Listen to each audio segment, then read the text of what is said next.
That night, the rain came down in thin, cold lines across the windows of our Jersey City condo, and the whole place felt smaller than usual, like the walls themselves were holding their breath. I stood in the hallway, holding my son, Noah, against my shoulder, rocking him gently while listening to the sound of my husband, Scott, pacing back and forth in the living room. He kept checking his phone, wiping the screen with the edge of his sleeve like he was polishing a trophy. He told me he had a last-minute business trip to Chicago, something about a tense meeting with a client who was threatening to pull a major contract. But the way he talked, too fast, too smooth, made my stomach twist. Scott used to tell me everything. Tonight he spoke like a man rehearsing lies in a mirror.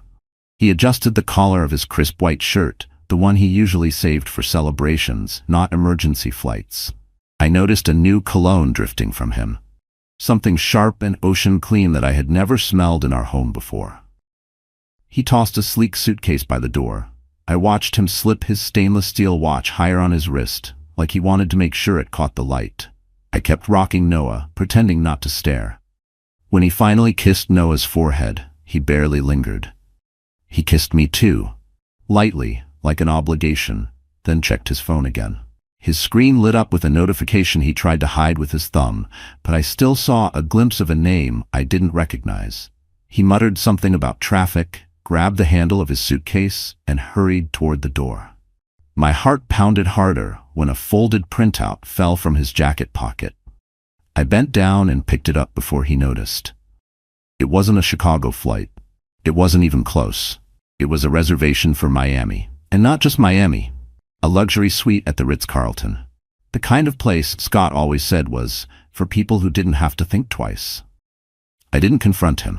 I didn't breathe a word. I simply slipped the paper inside Noah's baby blanket while Scott rushed out the door.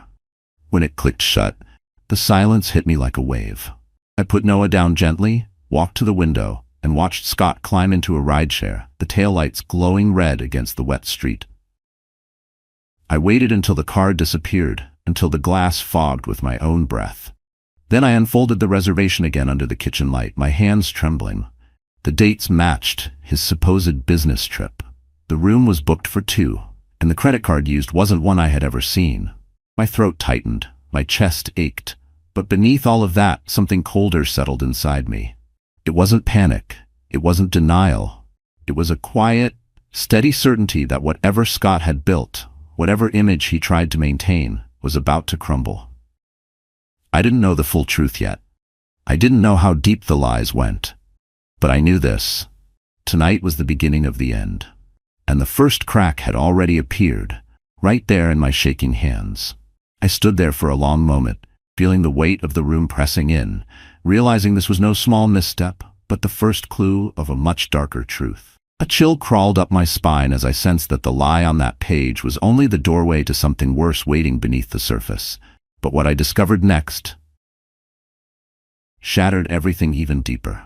The next morning started like any other, with the soft rustle of Noah waking up in his crib and the pale winter light slipping through the blinds. I moved through the motions, warming his bottle, changing him, humming a quiet tune, trying to steady the shaking in my hands from the night before. But every time my mind circled back to that Miami reservation, a cold tremor rolled through me. Scott had lied. That much was clear. But I didn't know yet whether he had lied a little, or lied about everything. After feeding Noah, I settled him into his bouncer seat and picked up my phone, more out of habit than anything else. I opened Instagram without thinking. The usual things popped up. Recipes, baby tips, neighbors posting photos of their dogs. Then suddenly, a video flashed across my screen, one that made my breath stick in my chest. It was a boomerang clip from one of Scott's coworkers, someone I'd met twice at office parties. She was filming a sparkling toast at a rooftop bar. 4 champagne glasses clinked in the frame. I was about to scroll past when I froze. There, unmistakably, was the stainless steel watch I had seen on Scott's wrist the night before. The one he always polished like it was a badge of honor. And next to his hand, too close, much too close, was a woman's manicured fingers, painted a shade of deep red I had never worn. I tapped the screen. The location tag said, Ritz-Carlton, South Beach. My mouth went dry. The Miami reservation had been a truth hiding inside a lie, and now this video was a truth hiding in plain sight. I pressed on the coworker's profile, scanning her recent stories. The next clip hit harder than the first. It was a group photo, taken in dim club lighting. The image was fast, shaky, careless, yet perfectly clear enough. Scott was there, arm draped around a woman I recognized instantly. Chloe, the young marketing assistant from his firm. The one he once called a kid fresh out of college. But there she was, smiling into the camera with her head tilted against his shoulder, like she belonged there. My whole body felt like it had been unplugged. I sat down on the rug before my knees buckled. The condo around me blurred at the edges, my heart thudding too loudly. The part that stung wasn't the affair itself, though that was enough to break me. It was the realization that while I was home rocking our child to sleep, worrying about bills, rationing groceries, Scott was clinking glasses under golden lights in Miami. I glanced around the room. On the dining table lay a stack of unpaid bills, electricity, gas, a hospital invoice from Noah's last checkup. Behind them sat my nearly empty wallet. Scott had told me for months to be smarter with money, that things were tight, that we need to cut back. Meanwhile, he was buying champagne at a hotel we could never afford in our real life. A hot, salty sting filled my eyes, but I refused to cry. Not yet. Not for a man who left his family behind for beachfront hotel rooms and rooftop bars. Instead, I picked up my old wireless printer from the shelf and plugged it in. The machine whirred to life with a tired groan. I took screenshots of everything. Every frame of the videos, every angle of his watch, every picture with Chloe. Then I printed them one by one. The paper slid out warm, heavy, undeniable. I tucked the stack into a manila folder and hid it under Noah's birth certificate in the hallway drawer. I didn't know what I would do with them yet, but I knew I would need them. As I closed the drawer, a cold, clear certainty settled into my bones. Scott thought he was untouchable, but he had no idea what else I was about to discover, and the next truth waiting for me was far darker than a simple affair. That night, after putting Noah to sleep, I sat alone at the kitchen table with my old MacBook Air, glowing like a single lighthouse in a dark sea. The Miami screenshots were still sitting heavy in the manila folder, but something inside me whispered that the affair was only the surface. Scott didn't just cheat emotionally. Something about his behavior, his tension, his bursts of irritation suggested a larger mess hiding behind that polished exterior he loved so much. I opened our joint bank account, expecting to see the usual small balances. Instead, my breath caught. Several credit cards were nearly maxed out, with payments overdue by weeks. Charges from luxury hotels and expensive restaurants lined the recent activity page. There were late-night charges from Fifth Avenue boutiques I had never stepped into. There were Uber receipts from addresses I didn't recognize. And worst of all, I saw that the payment for Noah's health insurance had been marked terminated. My heart pounded, a hot mix of fear and anger crawling up my spine. I clicked deeper through statements, tracing transactions back months. Then something even stranger appeared, a loan approved in my name from a lender I'd never heard of. The amount was massive, sitting like a dark bruise against the page. I felt the blood drain from my face. Scott had used my identity. I whispered, "Oh my God," as my fingers shook. I searched for emails, any sign of authorization. Nothing. No warnings, no confirmations. Just a debt I never signed for. Noah stirred in the next room, and I pressed a hand to my chest when I heard his soft cry. His tiny voice grounded me. I walked to his crib, soothed him, and stood there in the low light, realizing that the man I married, weighing down our finances, risking our home, risking our son's safety, was someone I didn't know at all. When he told me not to worry about bills, not to look too closely at our accounts, he wasn't protecting me. He was hiding everything. I returned to the kitchen, opened a blank digital notebook, and began documenting every transaction, every charge, every lie. I wrote until the fear in my chest turned into something colder. Then, as I scrolled back through the bank portal, I noticed a pattern. Certain transfers, spaced oddly, labeled with initials I didn't recognize. I Googled the source. It led to a high-risk lending company known for aggressive collection methods. A chill swept through me. This wasn't just debt. This was danger, and Scott had dragged my name into it. My phone buzzed suddenly. A text from an unknown number read, "Reminder, Payment due. Contact immediately. I stared at it, numb. Scott had gambled with my future. I closed my laptop, holding the edges tight as if steadying myself. I knew the affair was real. But now I saw the deeper truth. Scott wasn't just unfaithful, he was reckless in ways that could ruin us. And the next step I took would determine whether I sank with him or escaped while I still could. That realization forced me to sit completely still, listening to the refrigerator hum and the distant traffic outside. I felt the strange calm that comes right before a storm, the kind that tells you life is about to snap in two. I wasn't angry anymore. I was alert, awake in a way I hadn't been in years. Somewhere deep inside, an instinct was rising, telling me to keep digging, despite it. But then I discovered the person who helped him hide it all. And that twist hit even harder. The next morning, I was still shaken from what I'd uncovered. My head throbbed, and my eyes felt heavy from lack of sleep. But the fear pressing against my ribs wouldn't let me rest. I tried to focus on feeding Noah, brushing my hair, pretending to be a normal mother in a normal home. But every time I blinked, I saw that fraudulent loan, those mysterious transfers, and the luxury charges Scott swore he couldn't afford. Around mid-morning, someone knocked on the condo door. 3 sharp taps. I froze. Bill collectors? A neighbor? My heartbeat quickened. I opened it just a crack, and there stood Mark, Scott's longtime coworker and friend. He looked polished as always, wearing a fitted charcoal coat and holding 2 coffees like he had just strolled out of a boardroom.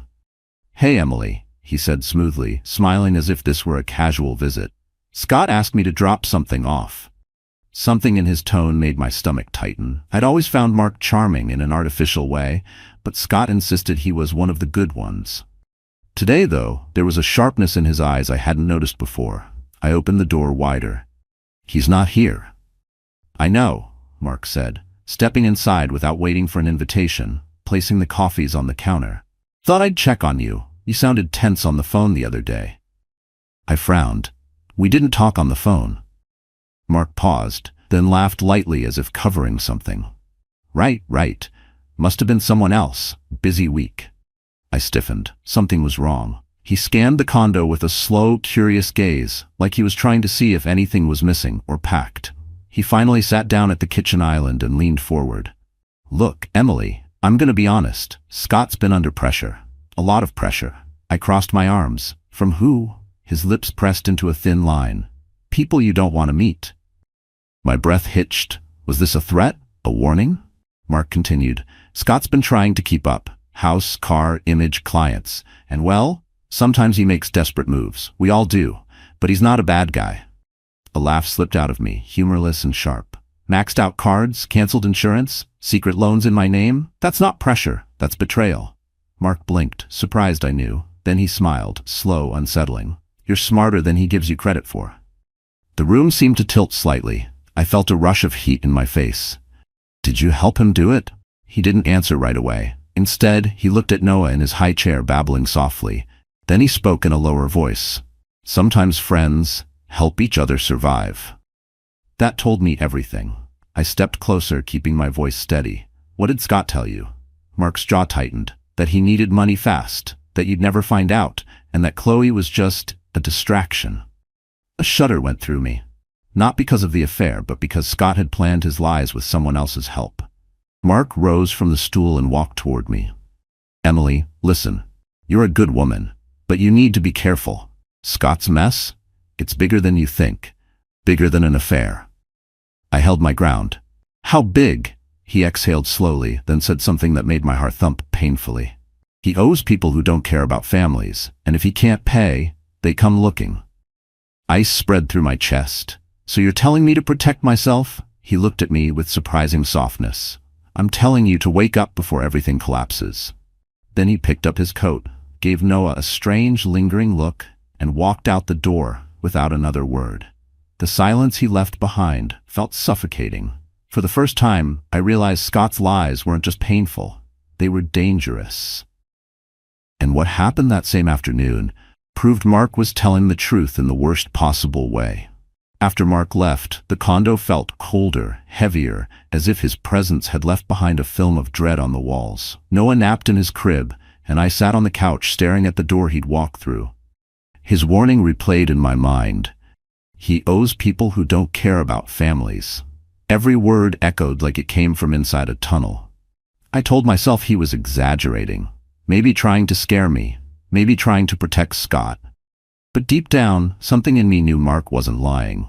There had been too many strange nights, too many unexplained purchases, too many times Scott brushed me off with a rehearsed smile and a pat on the shoulder. Still, nothing, not even Mark's eerie visit, prepared me for the message that arrived later that afternoon. It started as a soft ping on my laptop. I almost ignored it, thinking it was junk mail or a coupon from a store I'd visited once. But when I glanced at the sender, my breath caught. Linda Kay, former senior accountant, Hartwell & Pierce Law. Scott's firm. For a moment I didn't move. My hands hovered above the keyboard, unsure whether opening the email would fix something or destroy the last illusion I had left. Finally, I clicked. The email began politely, almost too politely. Hi Emily, you don't know me well. I used to work with your husband. I'm reaching out because I believe you need to know the truth before things get worse. My heart started pounding so hard I could feel it in my throat. I read on. I was let go from the firm 2 months ago. Officially, they said it was department restructuring. Unofficially, I was dismissed because I questioned irregularities in certain financial reports connected to Scott. Irregularities. My fingers went numb. He shifted numbers, hid receipts, manipulated expense categories. I warned him multiple times, quietly, but he told me it was handled. I believed him until I realized he was funneling certain transactions through personal accounts, and one of the names tied to those accounts was yours. I gasped. My legal name, my birth date, linked to transactions I had never approved. Linda continued. I didn't want to get involved in personal matters, but I overheard conversations. He's not just in debt. He's in danger of being investigated, and from what I saw, he's been setting things up so that if anything collapses, it lands on you. Please be careful, and please keep this email confidential. She signed it simply. Linda, I sat there, stunned, staring at the screen until tears blurred the words.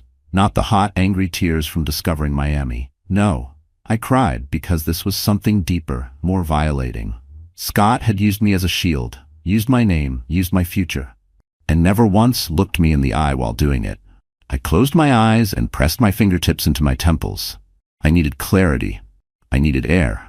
But mostly, I needed to protect Noah.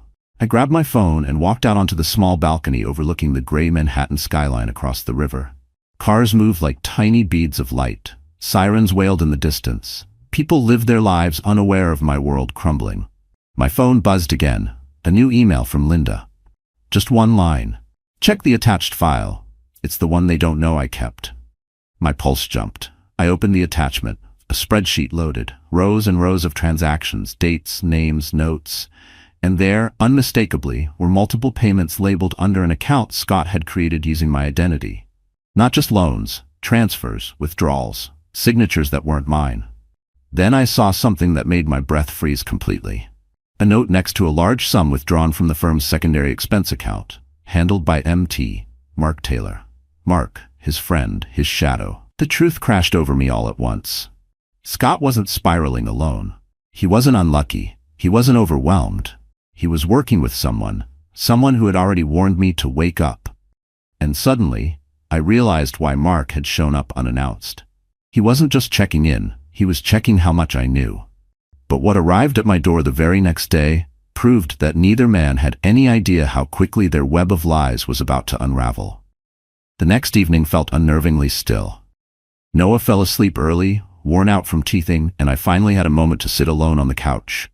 But instead of peace, a tight pressure sat in my chest. I kept replaying Linda's emails, Mark's warning, and the spreadsheet full of forged signatures. Every piece fit together too perfectly and too dangerously. Scott wasn't just cheating. He wasn't just lying. He was building an escape route for himself and leaving me as the fallout target. Around 11 p.m., my phone buzzed. A call from Scott. I didn't want to pick up, but if I ignored him, he'd get suspicious. I let it ring once more before answering. Hey, I said softly. His voice came through the line, loud and upbeat, like he was trying too hard. Just checking on you and Noah. You okay? You sound tired. I'm fine, I lied. Long day. He started rambling about work, clients, Meetings, numbers, none of it making sense. His words slurred slightly, the way they did when he'd had 2 or 3 drinks. I quietly put him on speaker and set the phone beside me. He didn't notice. He never noticed much anymore. I got up to grab a glass of water from the kitchen. When I returned, I realized something. Scott wasn't talking anymore. Someone else was. A woman's voice. Soft, light, annoyed. "Are you seriously calling her right now?" she snapped. "You said you were done with this." "Chloe." My spine stiffened. I stayed silent, holding my breath. Scott whispered harshly, "Relax. I'm just keeping things smooth." "Smooth?" Chloe hissed. "Mark said the money was supposed to be transferred today. You promised him. You promised me." My eyes widened. I sank to the sofa, clutching the edge of a pillow. Scott groaned. "I told you, it's coming. Emily won't look into it. She never does. She trusts me." My blood ran cold. Chloe scoffed. "You're delusional. She looked right through me last time I saw her. She's not stupid, and if she finds out about Miami—" "She won't," Scott snapped louder than before. I pressed my hand over my mouth to keep from making a sound. Chloe's tone turned sharp.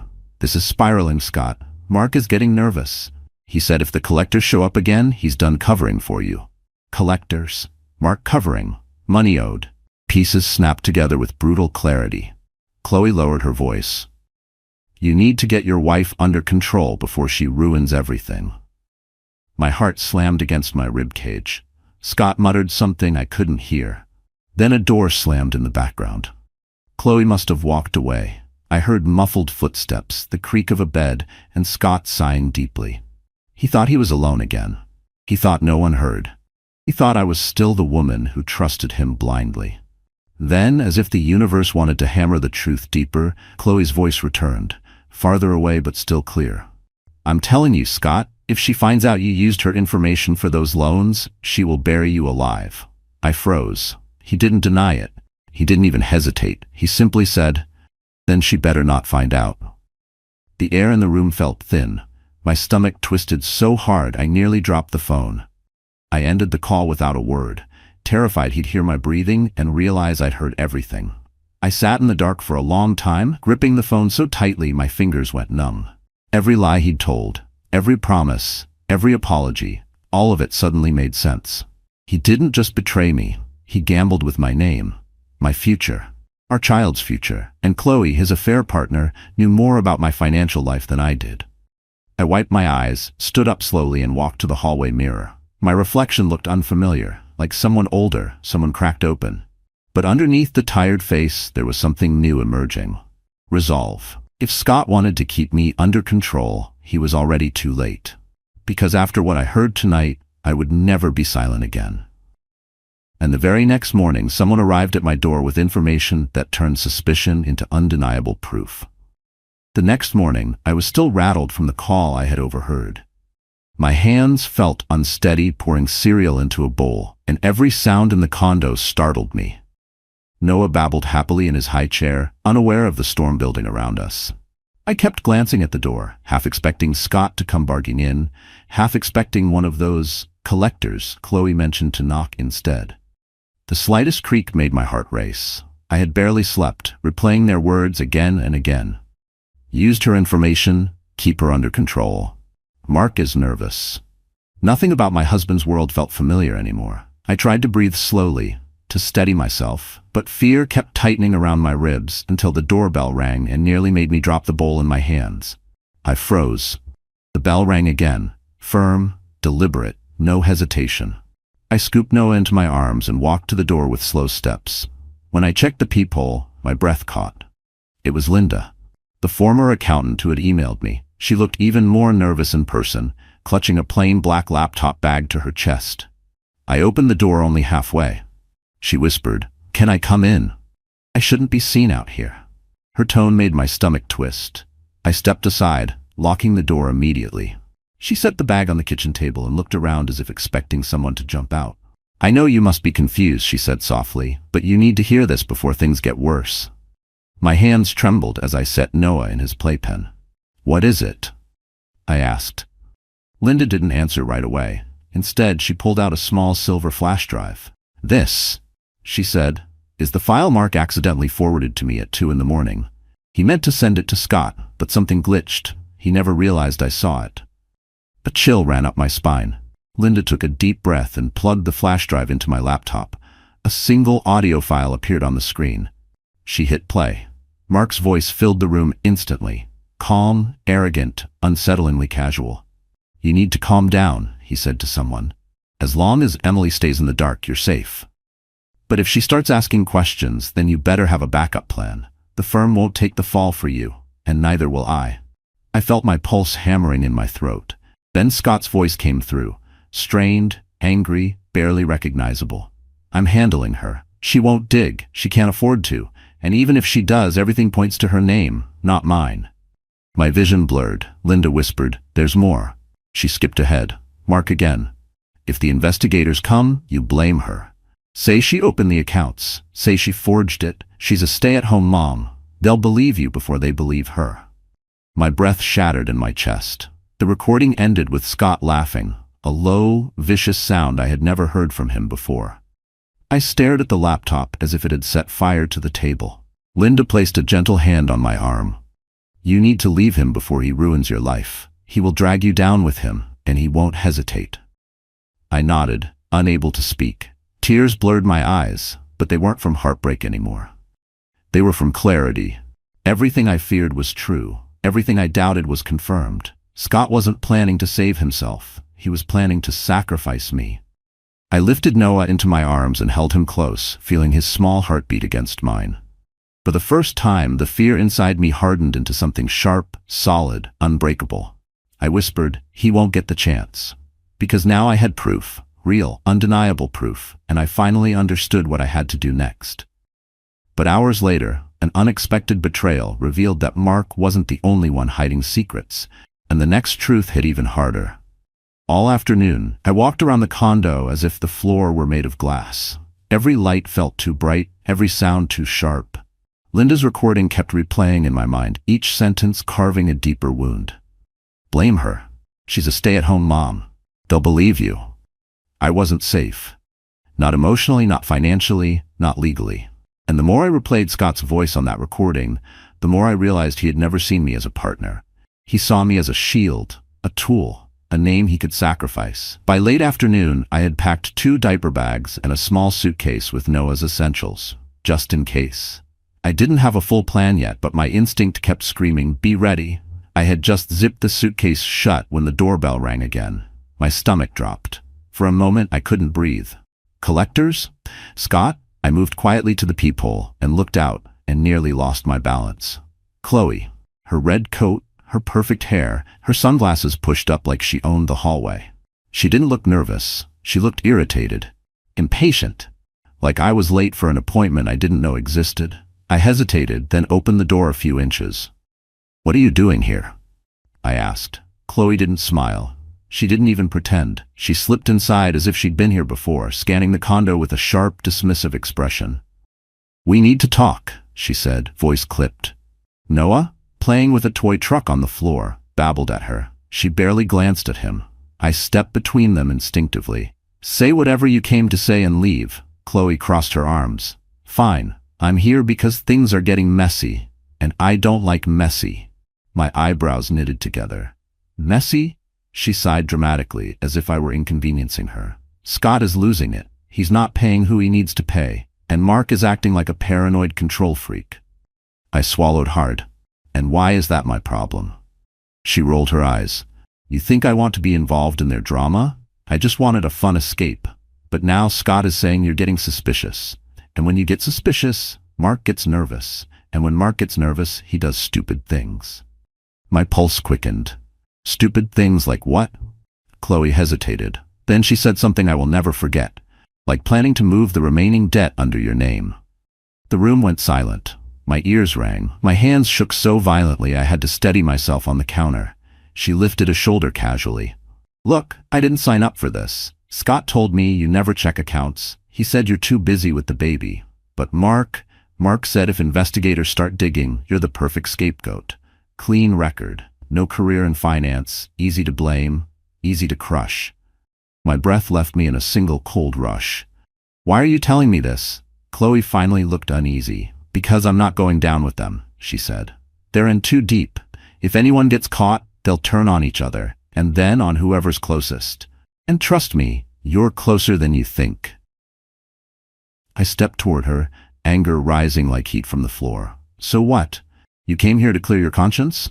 She didn't flinch. No, I came here because Mark asked me to keep an eye on you. Then she smirked, a slow, cutting smirk. But now I see you're not as clueless as they thought. My stomach twisted. She grabbed her purse. Fix your situation before they fix it for you. Then she opened the door and left without looking back. I stood frozen. Noah's tiny truck buzzing on the floor, the rain tapping lightly against the window. Chloe's words curled around me like smoke. Move the debt under your name. You're the perfect scapegoat. Fix it before they fix you. My throat tightened painfully. This wasn't betrayal anymore. This was war. And the next move I made would decide whether I escaped alive or got buried under the lies they built around me. After Chloe walked out, the condo felt like it was shrinking around me, walls tightening as if they knew something terrible was coming. I sank onto the edge of the couch, holding Noah in my lap, feeling his warm weight steady my shaking hands. My ears still echoed with Chloe's warning. Fix your situation before they fix it for you. The words had an aftertaste of danger, like smoke left in the air long after a fire has burned out. I knew then, truly knew, that if I didn't move fast, I would end up with every debt, every forged signature, every fabricated lie stacked against my name. The clock on the wall ticked louder than usual. Each second felt like a push forward, telling me to act. I stood up slowly, kissed Noah's head, and whispered, "We're leaving." Saying it out loud steadied me. It made everything real. I walked into the bedroom, pulled my suitcase from the closet, and opened it on the bed. The zipper sounded like the starting gun of a race I never asked to run. I began packing carefully, quietly, choosing only what mattered. Noah's clothes, his blanket, a few bottles, diapers, wipes, the little stuffed bear Kate had mailed us last Christmas. For myself, I packed jeans, comfortable sweaters, and the documents Linda had helped me print. Each item felt like a piece of a life I was preparing to carry into something unknown. I avoided anything that would draw Scott's attention. Nothing fancy, nothing excessive, just necessities. Then I opened the hallway cabinet and pulled out the metal lockbox where we kept birth certificates, passports, and old tax returns. My pulse raced as I opened it. All the documents were still there. Noah's passport, my birth certificate. I slipped them into a folder and placed it inside the diaper bag where Scott would never think to look. Next, I took the flash drive with the recording and tucked it into an inner zipper in my purse. Evidence, protection, survival. Suddenly, the front door handle rattled. I froze. My breath caught painfully in my chest. Noah stirred in my arms, sensing my tension. I pressed a hand over his back, whispering, "Shh." The handle rattled again, then stopped. Silence. I waited, listening to my heart pound. After a long minute, footsteps faded down the hallway. I peeked through the peephole. A delivery person was sliding a package into the neighbor's alcove. My knees weakened with relief. That moment told me everything. If someone could rattle my door and make my heart stop, then I no longer belonged here. I moved faster. I scanned the living room for things Scott might consider suspicious. Missing electronics, empty drawers, moved boxes. Everything looked normal. Everything looked lived in. I placed toys where they usually sat, smoothed the throw blanket across the couch, even left my coffee mug on the counter so it looked like I'd simply stepped out of the room. The only sign of a plan was the packed suitcase under the crib, hidden behind a pile of folded blankets. By evening, the sky outside turned a deep, bruised gray. I texted my sister, "Kate, it's time. I need a way out." She replied within seconds. "Say when." "I'll cover everything." I felt tears sting my eyes, not from fear, but from gratitude so sharp it almost hurt. Then the door buzzed again, this time just a soft knock, but enough to tighten every muscle in my body. I walked to the door cautiously and checked the peephole. Mark, standing there, expression unreadable, heart sinking. I stepped back, pulse hammering. Mark knocked again, harder this time. "Emily," he called, voice low, "we need to talk." No, we didn't. Not now. Not ever. Not when my entire future was packed into a suitcase he couldn't see. I didn't move. I didn't breathe. I just stared at the door as he waited, listening. After a long, tense moment, he exhaled sharply and walked away. But something in his tone, controlled, calculated, told me he wasn't leaving for good. He'd be back, and he'd be watching. I looked down at Noah, then at the packed suitcase. There was no turning back now, because the next move, my escape, had to happen before Mark or Scott made theirs. By the next morning, every instinct inside me had shifted from fear to strategy. I woke before sunrise, sitting up in bed with Noah curled against my arm, his tiny breaths brushing my skin. I watched the soft light spill into the room and realized something simple but powerful. This was the last morning I would ever spend in this condo, as the woman Scott believed he controlled. Today wasn't about running. It was about reclaiming my life before he destroyed it. As soon as Noah drifted back to sleep, I slipped out of bed, grabbed my MacBook Air from the drawer, and sat at the small kitchen table. The hum of the refrigerator seemed louder than usual as I opened a private browsing window. My hands trembled slightly, not from doubt, but from the finality of what I was about to do. First, a one-way flight to Ohio. That was my alibi. A believable, harmless trip to see my mother, something Scott would never question. I used the joint travel miles he insisted I never touch. 2 seats, 1 adult, 1 infant. Cheap, familiar, ordinary, completely unthreatening. Then came the second part of the plan, the real escape. I typed, Chicago to Zurich one way. My heart hammered as I pressed search. The prices glowed on the screen, heavy and unforgiving. Switzerland was expensive, painfully expensive. Scott had always mocked people who traveled there, calling it the country for people who wiped their tears with money. I stared at the total cost and did the math 3 times. It would drain most of what I had in my tiny personal savings account, the one I had protected for years, the one he didn't know still existed. But safety costs something, freedom costs something, and I would pay it 100 times over if it meant Noah never had to grow up in the shadow of Scott's lies. I typed in our names, mine, Noah's. I entered the passport numbers. When I reached the payment page, my hand hesitated just a moment, not out of fear, out of awe.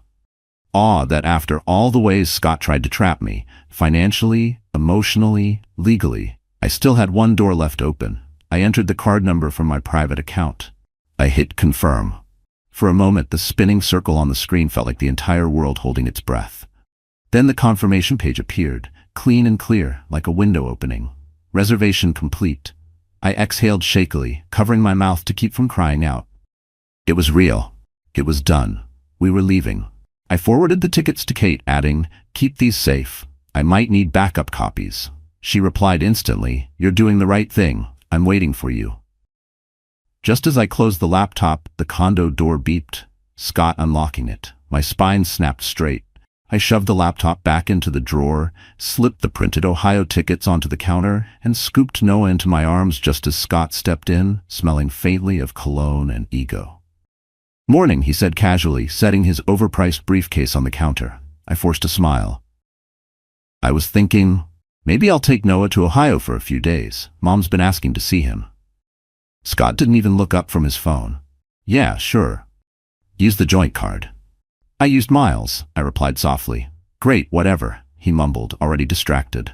He didn't notice the tremor in my voice. He didn't notice the packed suitcase hidden behind the crib. He didn't notice the woman standing in front of him wasn't scared anymore. When he finally left for work, shutting the door behind him, I inhaled deeply, so deeply it felt like the first real breath I'd taken in years. I walked to the kitchen table, picked up the printed Zurich confirmation from the hidden folder, and held it for a moment. This was my lifeline, my proof, my quiet rebellion. And what happened next, at the airport, would push everything into motion faster than I ever imagined. The weekend before my planned departure felt unreal, like living inside a movie where everyone else knew their lines except me. I moved through the condo with quiet precision, performing the role of a calm wife while the truth burned beneath my skin. If Scott noticed anything strange, he didn't mention it. Maybe he was too wrapped up in his lies. Or maybe he believed so deeply that he owned my silence that he couldn't imagine me preparing to leave him. Saturday morning started the way he liked it. Coffee brewing, sports highlights on TV, Noah gurgling on his blanket. Scott lounged on the couch in sweatpants, scrolling through his phone like a king surveying his kingdom. I watched him from the kitchen, studying the ease in his posture. It was painfully clear he didn't suspect a thing. In some twisted way, that comforted me. The more he relaxed, the more room I had to maneuver. If he had even an ounce of awareness, he would have noticed how differently I looked at him. Not with love, not with anger, but with the cold clarity of a woman who has seen behind the curtain and found only rot. Around noon, he suggested we order lunch. He waved his iPhone lazily and said, "Get something nice, you deserve it." The hypocrisy nearly made me choke. I nodded, pretending to browse options. As he turned back to the game, I quietly slipped into the bedroom and checked the suitcase hidden behind Noah's crib. Still untouched, still safe. When I came back, Scott didn't even ask where I'd been. That afternoon, he grew restless. "I gotta step out for a bit," he said, already grabbing his jacket. "Mark wants to go over some paperwork." His tone was too casual, too light. Any other weekend, I might have believed him. But now, knowing the truth, I followed him to the window and watched as he hurried into the elevator with urgency that had nothing to do with paperwork. I didn't care where he went. I only cared that he was gone long enough for me to prepare the next piece of my escape. While he was out, I packed a smaller bag, one I could grab quickly if something went wrong. Inside, Noah's passport, the flash drive, the emergency cash Linda advised me to withdraw, and the printed Zurich tickets folded between 2 diapers. I hid the bag under the stroller, tucked so far behind the seat that no one would notice, unless they knew to look. When Scott returned, smelling like expensive whiskey and someone else's perfume, I didn't ask questions. He didn't volunteer answers. We slipped back into the roles we had long perfected. Him pretending to be a tired husband doing his best, me pretending to believe him. Sunday morning was colder. Dark clouds hung over the skyline like a warning. Scott made pancakes, burnt on the edges the way he always made them, and hummed an off-key tune while flipping them. I forced myself to eat, to smile, to nod at his stories. But inside I was ticking down the hours, counting the breaths until freedom. In the afternoon, I watched him playing with Noah on the floor. For a brief second, a memory washed over me, how hopeful I'd once felt when we first brought our baby home. I wondered if some tiny part of that man still existed inside him. But then he grabbed his phone, smirked at a message, and the illusion shattered like thin glass. By evening, he announced he was heading out again. "Just for an hour," he said. He didn't look back as he closed the door. I watched him depart, the empty hallway swallowing him whole. Something about that moment chilled me. It felt symbolic, like the universe drawing a line between who he was and who I was about to become. As the elevator doors shut, I whispered to Noah, "That's the last weekend we ever wait for him." And deep down, I knew it was true. Because the next morning, everything, every lie, every plan, every secret, would collide at the airport in a way none of us expected. Monday morning arrived wrapped in a thin chill, the kind that makes the air feel sharper, clearer, like the world itself was paying attention. I woke before the sun, lying still for a moment, listening to Noah's soft breathing in the crib beside me. Today was the day. Every step, every detail, every silent plan I had carried had come down to this one morning. If anything slipped, if Scott sensed even a hint of what I was about to do, everything would collapse. I couldn't afford a single mistake. I dressed Noah in soft layers and tucked his tiny socks into his shoes while whispering, "We're almost free." He smiled drowsily, unaware of the storm we were escaping. I packed the diaper bag, passport, Zurich tickets wedged between diapers, the flash drive of evidence, the emergency cash, and Noah's bottle. My suitcase was positioned by the hallway, disguised as laundry to take downstairs. Everything felt fragile, as if one wrong movement might break the illusion. At 7:12 a.m., Scott emerged from the bedroom rubbing his eyes, hair messy, shirt untucked. The perfect picture of a man who'd stayed out too late doing things he shouldn't. He yawned dramatically and reached for his phone. "Ready for Ohio?" he asked, voice thick with disinterest. "Yes," I answered, tone deliberately soft, almost apologetic. "Mom really needs help right now. I'd feel better being there for a few days." He nodded, scrolling through his notifications. Yeah, that's fine. Just text me when you land." I watched him carefully. This was the moment he could have noticed something. The tension in my shoulders, the packed stroller, the strange calm in my voice. But he didn't. He was too absorbed in whatever message Chloe or Mark had sent overnight. His world had shifted so far from mine that he barely looked at me anymore. I handed him Noah so I could tie my shoes. He bounced our son once, awkwardly, as if the weight of his own child felt unfamiliar in his arms. Then he kissed Noah's cheek, handed him back, and grabbed his briefcase. "Okay, I've got an early meeting," he said. "You two be safe." Safe. The irony almost made me laugh. He left the condo, letting the door swing shut behind him without a backward glance. I stood still until I heard the elevator descend. Then I moved, fast. I grabbed the suitcase, the diaper bag, the stroller. I checked that the passports were still where I'd hidden them. I double-checked the Zurich itinerary. And then I stepped out into the hallway, locking the condo behind me for the last time. My hands shook slightly, but my spine felt straighter than it had in months. The cab arrived 5 minutes later. The driver loaded the suitcase into the trunk while I strapped Noah into his seat. As we pulled away, I looked up at the building's tall windows. Behind one of them was the life I was shedding like old skin. A life built on lies I didn't create. At the airport, the check-in line for the Ohio flight was long but comforting. Ordinary families, business travelers, grandparents carrying gifts. No one looked twice at me. No one suspected that a woman traveling with her baby was quietly escaping a web of deceit that could have destroyed her. I checked in, collected the boarding passes, and snapped a photo of Noah smiling at a passing flight attendant. I sent it to Scott with the caption, "We're here, boarding soon." He responded. He responded with a thumbs-up emoji. Then I walked, calmly, deliberately, not toward the Ohio gate, but toward the connecting flight desk. My heart pounded louder with each step. I handed over my Zurich confirmation, my passport, Noah's passport. The agent smiled. "You're all set. Boarding in 1 hour." I exhaled, knees weakening with relief. We found a quiet corner near the window. Outside, planes glided across the tarmac, their wings cutting the sky. Noah pressed his hands to the glass, fascinated by the movement. I kissed the back of his head. "We did it," I whispered.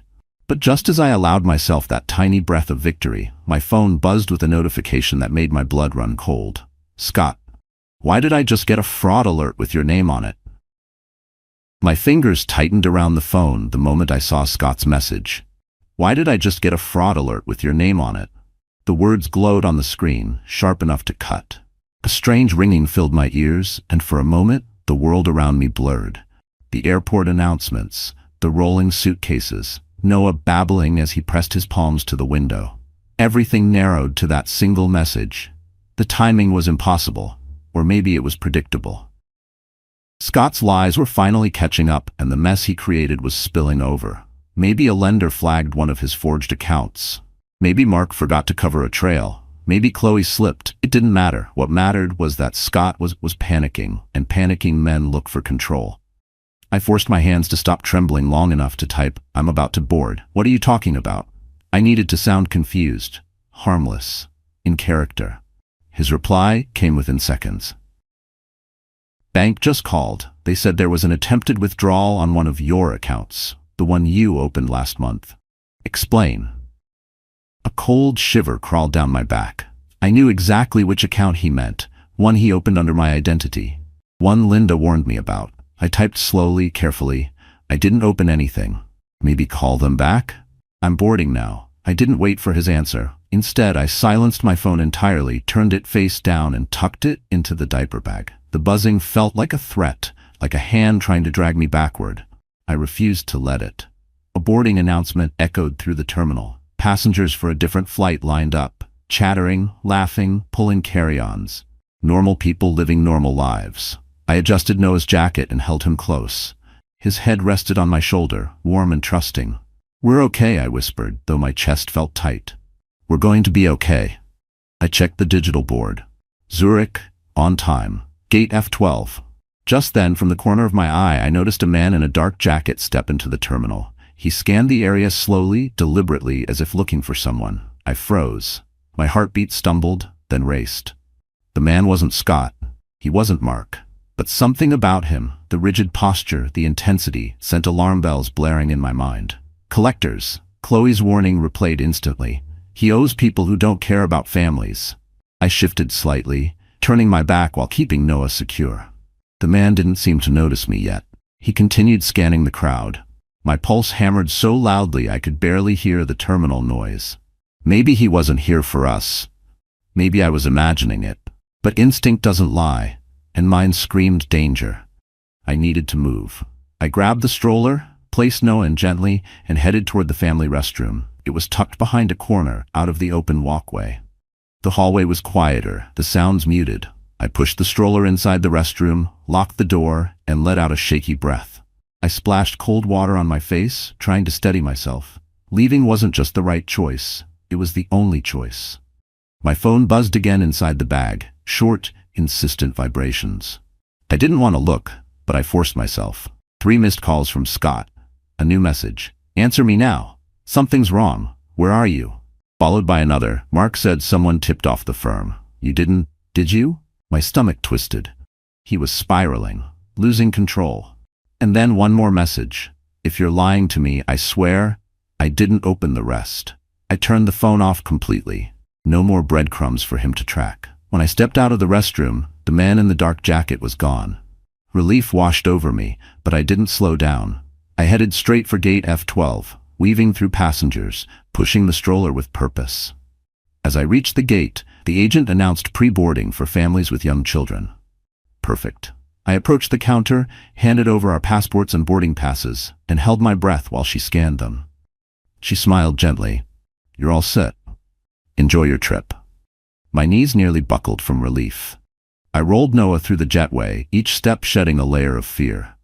The plane felt like a sanctuary. Dim lights, soft murmurs, the distant rumble of engines warming. I strapped Noah into the bassinet seat. He giggled, tapping the tray with his small hand. "You're so brave," I whispered, brushing his cheek. I sank into my seat, lungs filling with air that felt cleaner than anything I'd breathed in months. Then, just as the flight attendants closed the cabin door, sealing us inside, my phone, now completely off, stayed silent in my bag. From this moment on, Scott couldn't reach me. He couldn't stop me. He couldn't twist the truth or corner me again. And he had no idea that by the time he realized I was gone, everything he built would collapse faster than he could ever imagine. By the time our plane lifted off the runway, slicing through the clouds like a clean break from everything behind us, Scott was just unlocking the condo door back in Jersey City. I wasn't there to see it, but I could picture it perfectly. The dim entryway, the faint smell of last night's whiskey on his coat, the quiet that should have comforted him, but instead pressed on his nerves like a weight he couldn't shake off. He kicked off his shoes, loosened his tie, and called out, "Em, you home?" Nothing. He checked the living room. Empty. Kitchen empty. Bedroom empty. At first he wasn't alarmed. He assumed I had already flown to Ohio. He went to the fridge, pulled out a beer, and collapsed on the couch. He opened his email while sipping lazily, already preparing himself to play the role of the hard-working husband checking on his wife later. But then, his screen froze. New message, fraud alert, suspicious activity detected. He frowned, annoyed, clicking aggressively. The alert popped up again, this time with my name tied to an attempted withdrawal. The same account he forged. The same account he swore Mark handled safely. For a moment, confusion clouded his face. Then irritation, then a flicker of fear. He dialed my number, straight to voicemail. He tried again. Nothing. He slammed the beer down so hard foam spilled over the top. "Damn it, Emily," he muttered. "Pick up the phone." He texted, called again, pacing now, breathing harder. When he finally called the airline to confirm my flight time, the agent told him something that made his world tilt. "Your wife and child boarded a flight earlier today." Yes, I know that," he snapped. "To Ohio." The agent hesitated. "No, sir. The domestic tickets were used as check-in verification. They boarded a connecting international flight." A long, deadly silence. "International," he repeated, voice cracking. "To where?" The agent clicked through the file. "Zurich, Switzerland." The words hit him like a physical blow. He nearly dropped the phone. Zurich, a place he could never afford, a place he mocked, a place completely out of his reach, a place where he had zero control. For the first time in his life, Scott Parker felt small. He hung up without responding. Panic surged up his throat like drowning water. He opened every banking app he had, every account, every card. Overdrawn, frozen, flagged, closed. Mark had stopped covering for him. He called immediately, voicemail. He called again, nothing. He threw his phone onto the couch, pacing wildly as if movement could reverse the truth. His wife was gone. His son was gone. His lies were unraveling. and he couldn't afford a single step required to chase them. He rushed to his computer, typing frantically. Zurich flights, last-minute tickets, credit card options, but every attempt ended the same way. Declined. Declined. Declined. He tried calling the bank, screaming into the receiver. He called the airline again. He called a third credit card company. He called his firm's financial manager.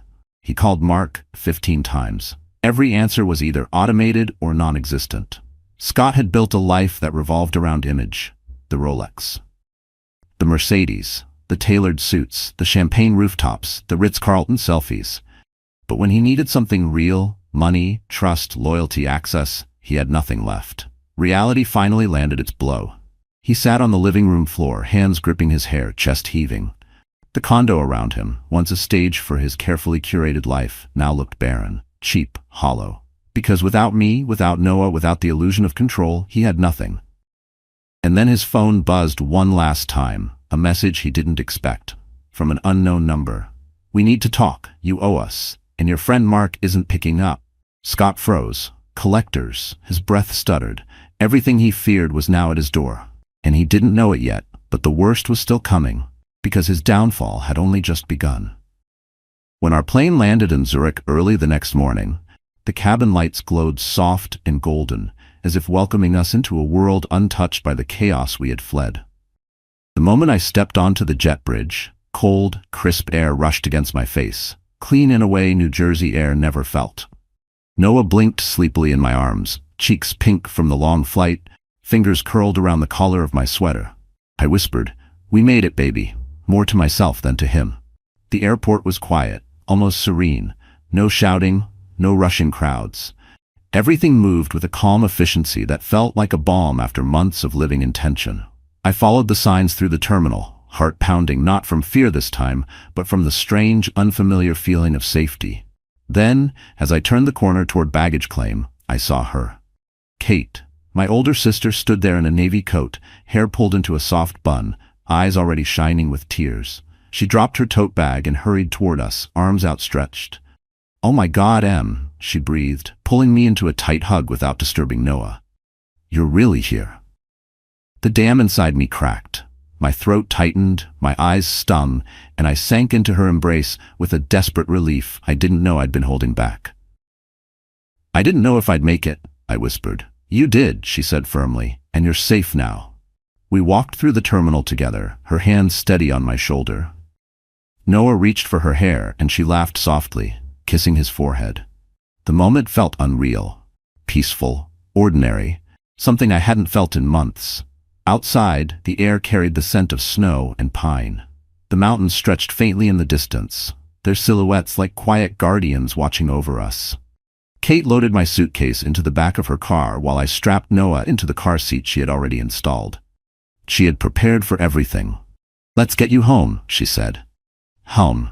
The word made my chest ache. Her apartment sat near Lake Zurich, a peaceful place with cobblestone paths, tidy buildings, and warm yellow lights glowing from windows even in the early morning. The guest room had a crib waiting, fresh sheets, soft blankets, a little stuffed lamb on the pillow. I stood there staring at it, overwhelmed by how different this place felt from the cold condo I had just escaped. Later, after a shower so hot it felt like it melted weeks of fear off my skin, I sat with Kate at her kitchen table. She poured me herbal tea, the steam rising like a quiet promise. "Show me everything," she said gently. I pulled out the folder, bank statements, the forged signatures, screenshots, and the flash drive with the recording. She listened without interrupting, jaw tightening as I described each lie, each betrayal, each danger. When I finished, she reached across the table and took my hand. "We're gonna fix this," she said. "You're not alone." For the first time in so long, I believed it.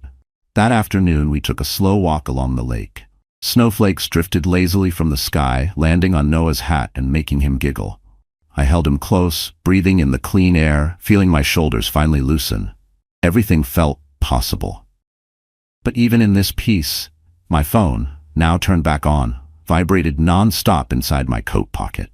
I didn't have the heart to look yet, but I knew the chaos waiting on the screen wasn't going anywhere. Instead, I focused on Noah's laughter, the swans gliding across the lake, and the quiet promise that we were starting something new. Later that evening, After putting Noah to sleep, I finally checked the phone. Dozens of missed calls from Scott, messages growing frantic, then angry, then desperate. But one message, one number stood out from the rest. An unknown sender. A single line. "We need information about Scott Parker. Call immediately." My breath caught. It wasn't Scott. It wasn't Mark. It wasn't a collector. It was from an international investigations unit, and their involvement would turn Scott's world into ashes far quicker than I ever could. I stared at the message for a long moment. My breath caught somewhere between my chest and throat. "We need information about Scott Parker. Call immediately." It wasn't phrased like a threat. It wasn't phrased like a warning. It sounded official, clinical, like someone knocking on a door with a badge hidden under their coat. I showed the message to Kate as she wiped down the kitchen counter after dinner. Her eyes narrowed instantly. "That's not a collector," she said. "That's someone who knows what he's been doing." I swallowed hard. "Should I call?" Kate nodded slowly. "Call, but don't give them everything until you know who they are." My hands trembled slightly as I dialed the number. It rang twice before a calm, professional voice answered. "This is Agent Lane with the Financial Crimes Task Unit. Is this Emily Parker?" "Financial crimes." The two words pressed like cold fingers on the back of my neck. "Yes," I whispered. "We received multiple flagged reports related to your husband's financial activity," he continued. "Your name appears attached to several accounts now under investigation. The STIN. We need to determine whether you were knowingly involved." The room felt suddenly smaller. Kate mouthed, "Put it on speaker." I did. "I didn't open those accounts," I said quickly. "I didn't authorize anything. Scott forged my information." "We suspected that," Agent Lane replied. "And your sudden exit from the country raised concerns, though now it appears you left for safety. Are you able to confirm your current location?" Kate shook her head no vigorously. I kept my voice steady. "I'm with family. That's all I can say for now." "That's fine," the agent answered calmly. "Mrs. Parker, your cooperation could protect you and your child. We have reason to believe your husband is part of a fraudulent expense scheme involving others at his firm. One of his associates is already under review." My breath stuttered. "Mark," Agent Lane continued, "we received a tip 2 weeks ago, but we didn't have enough evidence. Now we do. And some of what we have came from internal sources." "Internal sources?" I repeated, pulse quickening. Kate leaned forward. "Ask who?" "Who?" I echoed softly. The agent paused, as if choosing words carefully. "A former accountant from the firm. She forwarded us a data file before she disappeared from our radar. We're trying to locate her." "Linda," my heart squeezed. "She warned me," I whispered. "She came to my home." "That would make sense," he replied. "She was scared. She believed she was being watched." Kate's hand tightened around mine. A chill ran through me. "Is she safe?" "We don't know," the agent said quietly. "But the information she sent is enough to trigger a federal investigation." My thoughts spiraled. Had Linda risked everything to help me? Had Mark realized she slipped? Did she flee? Was she okay? "Mrs. Parker," the agent said, voice steady, "did you yourself provide any information to Scott's firm or to outside parties?" "No," I said, louder this time. "I left because I was in danger. I left because my husband was using my identity to cover his crimes." There was no hesitation in Agent Lane's response.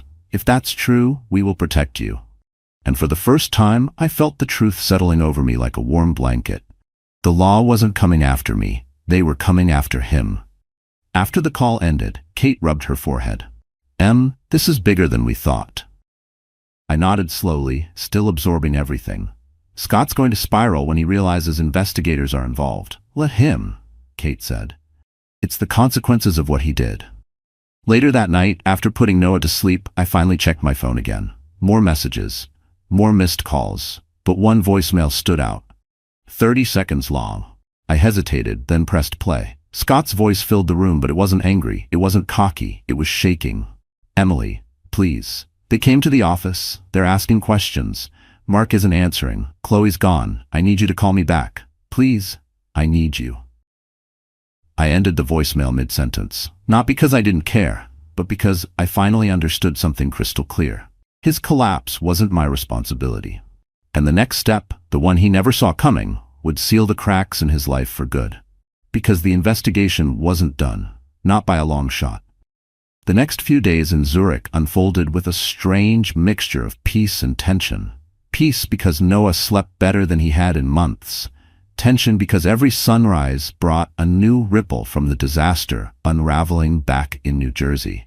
I tried to keep things gentle and calm for Noah. Walks by the lake, warm meals with Kate, quiet mornings with coffee by the window. But underneath all of it, I could feel the pressure building, like thunder gathering behind a mountain. On the fourth morning after arriving, I woke to a stream of messages. Missed calls, frantic texts, and finally a subject line in Scott's tone of pure panic. Urgent. Call me now. I didn't open it. Not at first. I took my time feeding Noah, letting him play with his toy lamb, savoring the warm smell of oats and fruit. Only when Kate came in and nodded, "Okay now," did I sit down at the table and open the message. What I read made my blood run cold. "Emily, they froze all my accounts. I can't access anything. They took my laptop. I'm being questioned. They said I'm a flight risk. A flight risk. I need you to tell them I'm not running. Tell them I'm innocent. Please, please pick up your phone." A flight risk. That meant exactly what I thought it meant. I opened the next message. "They flagged my passport. I was supposed to meet with someone today and they stopped me at the airport. I can't leave the country. They're saying I'm part of a fraud scheme." His world was collapsing faster than even I imagined. Kate let out a low whistle. They move quickly when they have what they need.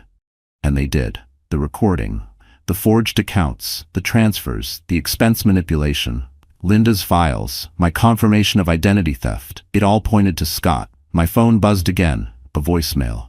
Even before playing it, I knew this version of Scott wouldn't sound like the arrogant man who walked around believing everyone else owed him something. I pressed play. His voice cracked immediately. "Emily, I need you. They're saying I did this on purpose. They think I used your name to hide it. You have to help me.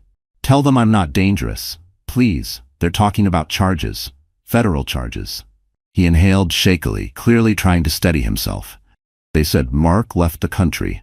They can't find him. They think I'm next. But I can't go anywhere. They banned me from leaving. I'm on a list. His voice broke. "Please, Emily, I can't lose my job. I can't lose everything." But he already had. I stopped the voicemail before it finished. For a moment, I said nothing. I didn't cry. I didn't shake. I simply stared at the screen, absorbing the truth. This was the consequence of his choices. This was the reality he built with every lie. This was the end he had carved for himself. Kate placed a cup of tea next to me and sat down. "You don't owe him anything," she said gently. And I knew she was right.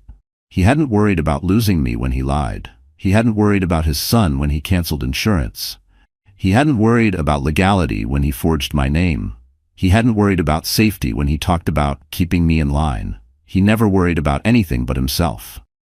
Later that afternoon, an email arrived from Agent Lane. "Mrs. Parker, we have formally designated you as a protected cooperating party. Mr. Parker is under travel restriction pending further investigation. We may request official statements in the coming weeks. Protected. Cooperating, not suspect, not complicit, not powerless." I read the email twice, letting every word soak into the parts of me Scott had tried to weaken. Then I did something I never thought I would do. I replied, "I'm willing to assist fully." After sending the message, I held Noah close and kissed the top of his head. The weight that lifted from my chest felt almost unreal, like exhaling after holding my breath for years. Scott was cornered. Investigators had him. Mark had vanished. Chloe had cut ties. Every door he once used to escape had slammed shut. And while his world shrank into a cage of consequences, mine was expanding. Because tomorrow would bring an unexpected kindness, a chance meeting that would change everything for me and Noah in a way Scott never saw coming. And that encounter would be the beginning of a life he could no longer touch. On the fifth morning in Zurich, the sky opened with a gentle snowfall, thin white flakes drifting lazily past the window like a slow, peaceful curtain. I bundled Noah into his soft blue jacket, tucked him into the stroller, and decided to take him for a walk along the lake while Kate went to a doctor's appointment.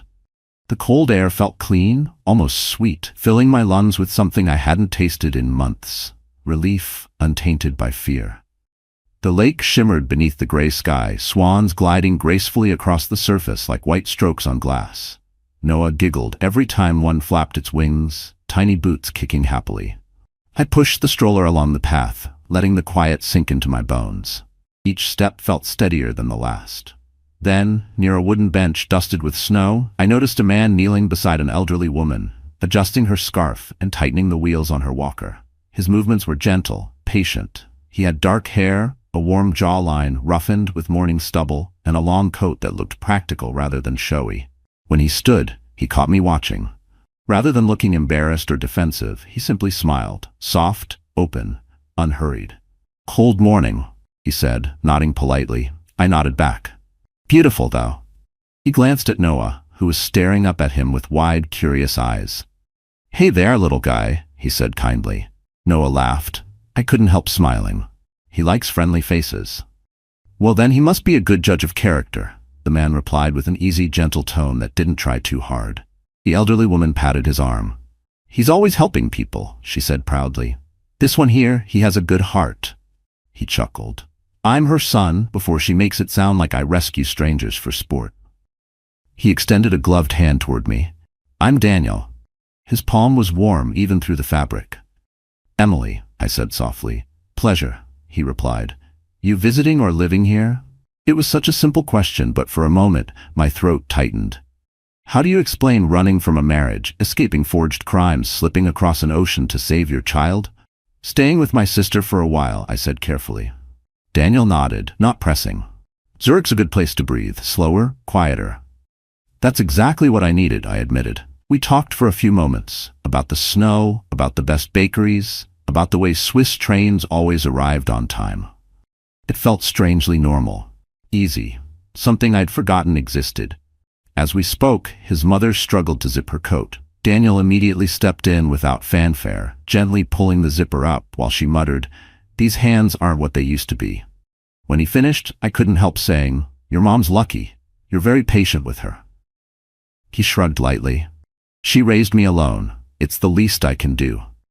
The simplicity of the statement struck me hard, because Scott had never once shown that kind of natural, instinctive grace. Everything Scott did had been a performance. Daniel didn't act for show. His kindness felt rooted, lived in. We walked together for a few minutes, his mother shuffling slowly between us. At one point, Noah dropped his stuffed lamb, and Daniel noticed before I did. He picked it up, brushed off the snow, and handed it back gently. "Here you go, buddy. Can't lose something important." Something important. The words settled in my chest. Before parting ways, Daniel said, "If you ever need help finding your way around, I live nearby. My mom insists on daily walks, so I'm usually out here." His mother added, "And bring the baby again. He's adorable." I smiled genuinely. "I will." As they walked away, Daniel turned back once, giving a small wave. It wasn't flirtatious. It wasn't bold. It was simply kind. When they vanished around the curve of the path, I looked down at Noah, who was chewing on his glove and smiling. "That," I whispered, "is the type of man you deserve to see in your life, not the one we left behind." As we headed home, the snow thickened, and for the first time in what felt like forever, the world didn't seem dangerous. But while peace was beginning to grow around us, chaos back in New Jersey was reaching its breaking point, and Scott's downfall was about to become public. Back in New Jersey, while snow fell peacefully outside my window in Zurich, Scott's world was cracking open like thin ice beneath a desperate man. I didn't witness it in person, but the reports, the emails, and the recorded hearings painted the picture so clearly I could almost feel the humiliation seeping from him. The man who once strutted through his office with a polished smile and a stainless steel watch now walked through hallways with investigators at his heels.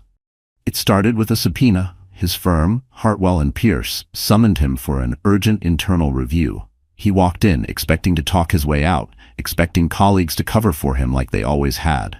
But this time, no one smiled. No one nodded. No one even offered him coffee. Instead, he was escorted to a small conference room with glass walls. Waiting for him were two partners, the firm's HR director and Agent Lane.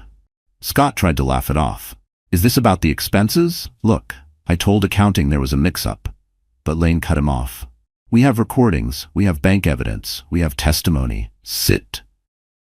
Scott sat, and for the next hour, they laid out every sin he thought he'd buried.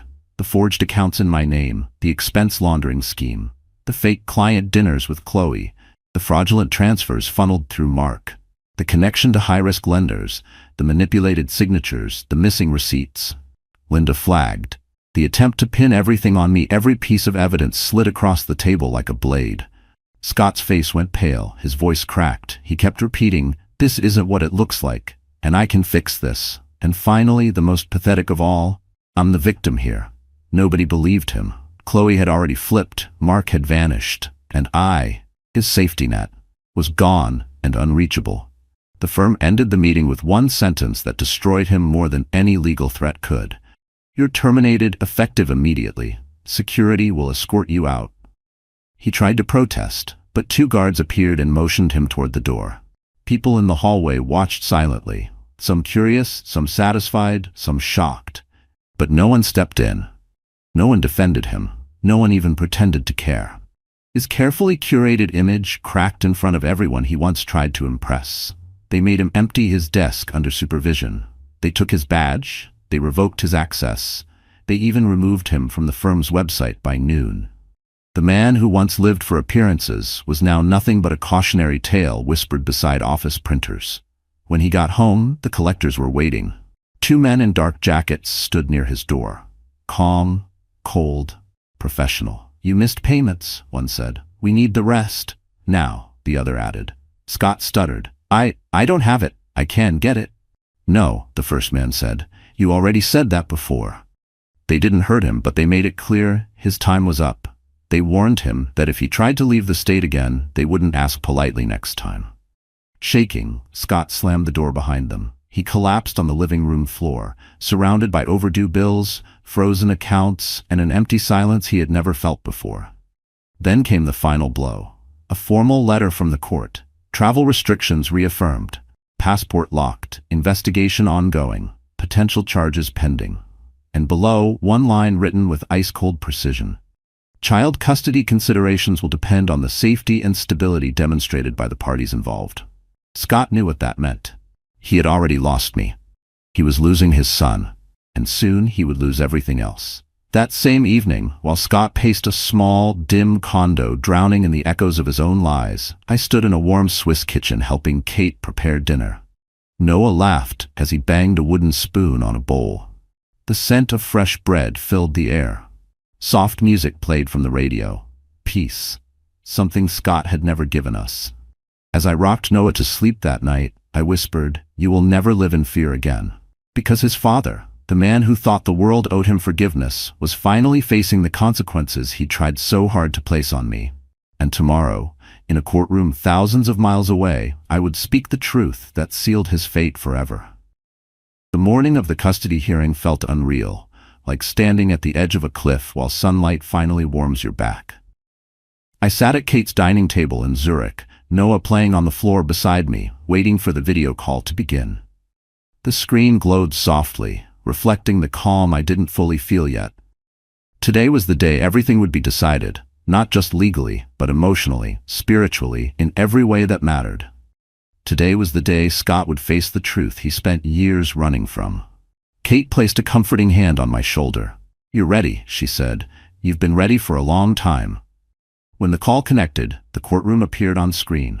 Bright lights, dark wooden tables, a judge with tired eyes, and then Scott. The sight of him almost startled me. He looked thinner, older, shoulders hunched like someone carrying a weight he couldn't set down. His once perfect hair was unkempt. His eyes darted nervously. This wasn't the man who strutted through Manhattan pretending he was untouchable. This was a man stripped bare. "Mrs. Parker, can you hear us?" the judge asked. "Yes, Your Honor," I said, my voice steady even as my heart raced. We began. My lawyer presented the documentation, the forged accounts, the fraudulent transactions, the canceled insurance, the recording of Scott discussing how to manage me. Every piece of evidence built a wall he couldn't climb. Scott's lawyer tried to interrupt, tried to argue stress, pressure, misunderstandings, but the judge raised a hand. "Mr. Parker," she said sharply, "the pattern here is deliberate." Then Agent Lane stepped into frame, calm, professional. Holding a folder I recognized. "Your Honor, our investigation confirms that Mrs. Parker had no knowledge of any fraudulent activity," he said. "However, Mr. Parker engaged in repeated attempts to shift responsibility onto her. He also demonstrated intent to flee before his passport was flagged. Scott's face collapsed at the word flee. Then came the moment I had feared most, giving my statement. I breathed in slowly. For years, I began, I tried to make our home a safe place. I trusted Scott. I believed in him. But he didn't just break our marriage, he endangered our son. He forged my name. He risked our future. And he lied so easily that I stopped recognizing the man I married. Leaving wasn't revenge. It was survival. A long silence followed. The judge finally turned to Scott. "Do you have anything to say?" His voice cracked. "Emily, I just want my family back." I stared at him, feeling nothing. No hatred, no longing, only a quiet, tired finality. "My family," I said softly, "is safe. That's what matters." The judge straightened her papers. "The court awards full physical and legal custody of the child to Mrs. Parker.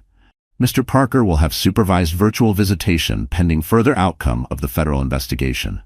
Financial restitution is ordered. Travel restrictions remain. Court adjourned."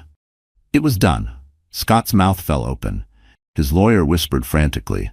But the decision echoed like a closing door, a heavy final sound marking the end of his control. I ended the call and stared at my reflection on the black screen. Free. I was finally free. Noah crawled into my lap and giggled, completely unaware he had just gained a safer, brighter future. Kate burst into tears and hugged us both. "It's over, Em. You did it." Later that week, Daniel visited with his mother, carrying a small bouquet of winter flowers. He smiled gently when he saw Noah playing with the wooden spoon again.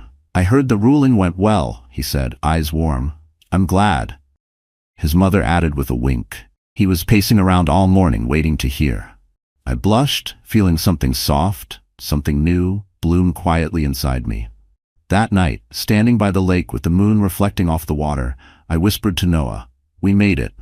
This is our life now, and no one can take it." Scott's world had collapsed, exactly as he built it, on lies. Mine was rebuilding, slowly, beautifully, on truth. And that was the ending he could never rewrite, never chase, never afford to touch again. And just like that, our story comes to an end. But hey, my dear friends, you're still here with me, right? If you've stayed all the way to this moment, maybe something in this journey touched your heart in a quiet, personal way. Maybe you saw a piece of yourself. In the fear, the courage, the breaking, and the rebuilding. Life often tests us in ways we never expect, and as Marcus Aurelius once wrote, what stands in the way becomes the way. Sometimes the very pain meant to destroy us becomes the force that sets us free. This story reminds us of something simple but powerful. Protecting your peace is not selfish, choosing yourself is not betrayal, and walking away from harm is sometimes the bravest act of love, especially when you're protecting a child, a future, or the dignity you almost forgot you had. Healing isn't loud. It's quiet steps, small choices, and the belief that you deserve better than fear. If this story gave you strength, clarity, or even just a moment of reflection, do me a small favor. Like this video, share it with someone who might need it, and subscribe so we can keep walking these healing journeys together. You're never alone here.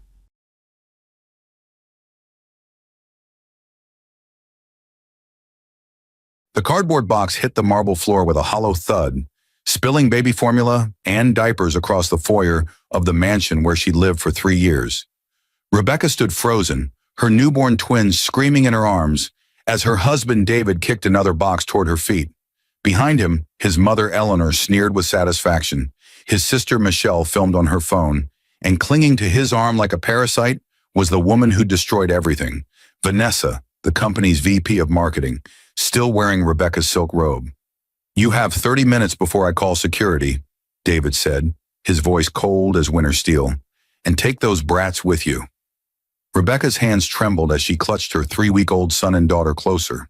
The same hands that had typed reports until midnight, that had organized David's entire career, that had made him look competent enough to climb the corporate ladder at Meridian Global Industries, the very company where they all worked, the company that had just promoted David to senior director that morning.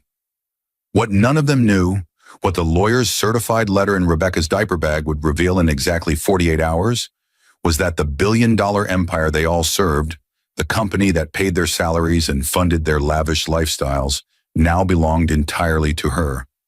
Eleanor had already texted the family group chat about the divorce. Michelle had posted a vague Instagram story about toxic people being removed. David's father, Gregory, had called from his corner office to approve the decision. Even David's brother, Nathan, had sent a thumbs-up emoji, never questioning, never asking her side. But as Rebecca looked at their faces, smug, certain, united in their cruelty, as Vanessa's stiletto heels clicked closer and the woman actually spat in her face, none of them noticed the strange calm settling over Rebecca's features. None of them wondered why she stopped crying.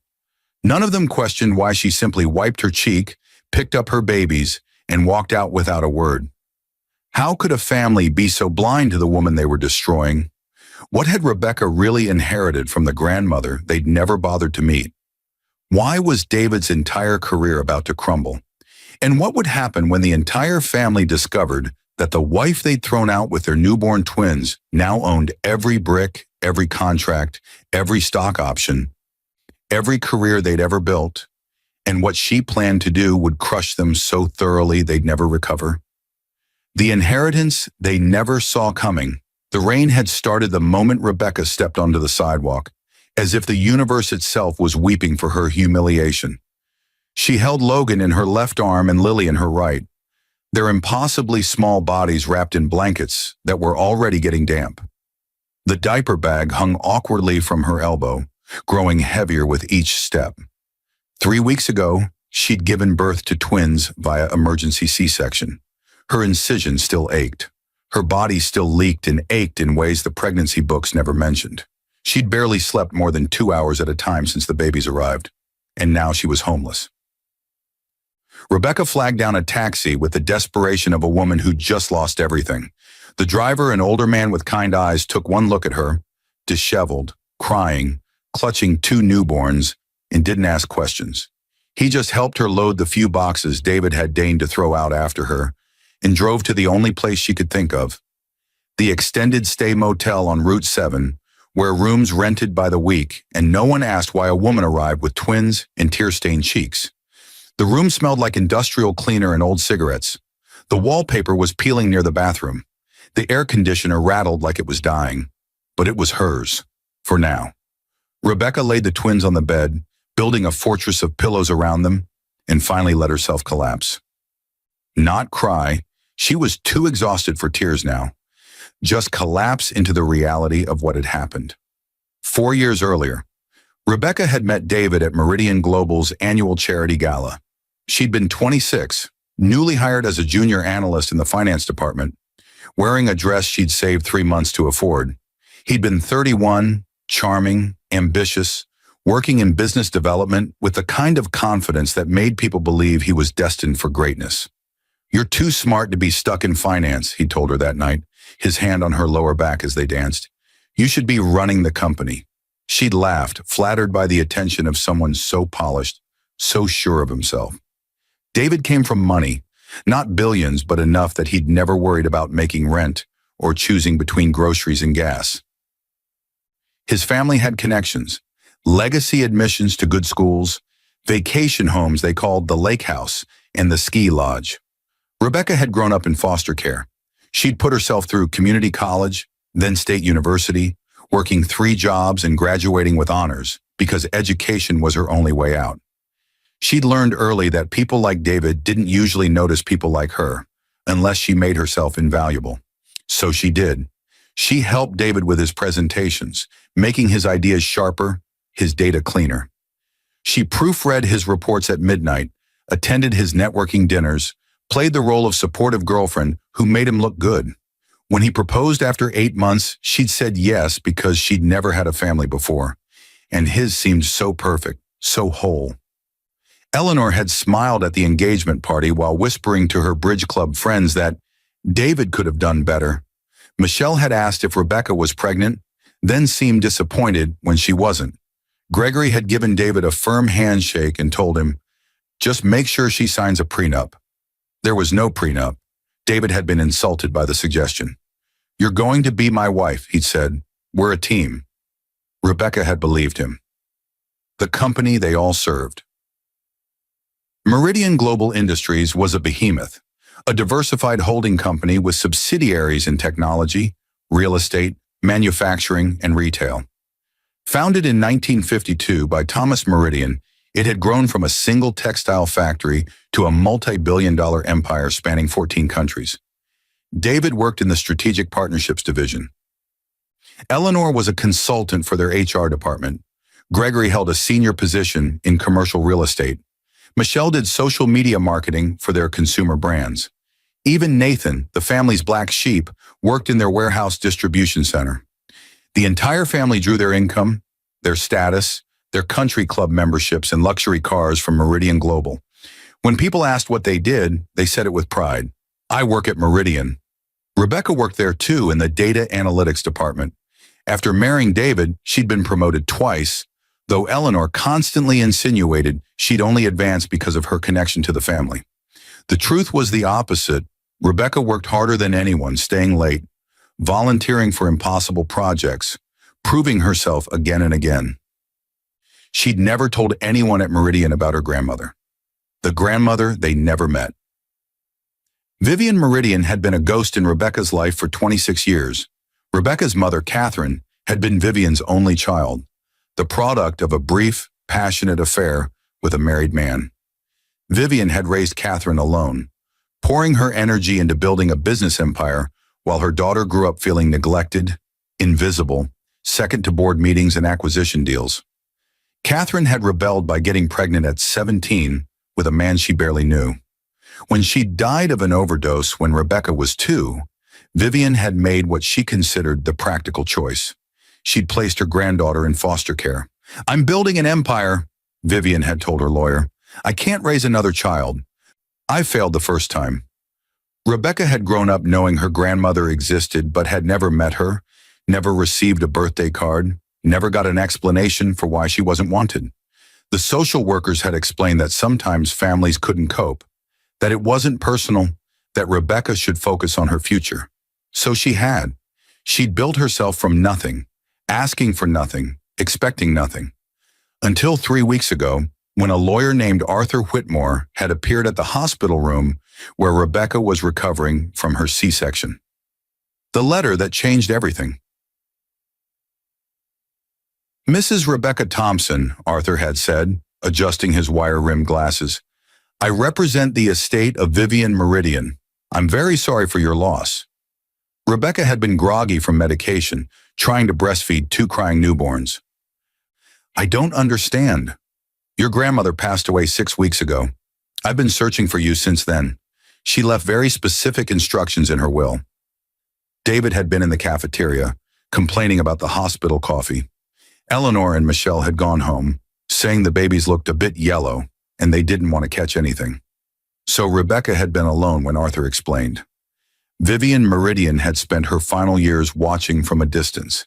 She'd hired investigators to track Rebecca's life, her education, her marriage, her career. She'd seen how hard Rebecca worked, how David's family treated her, how she'd built herself despite having nothing.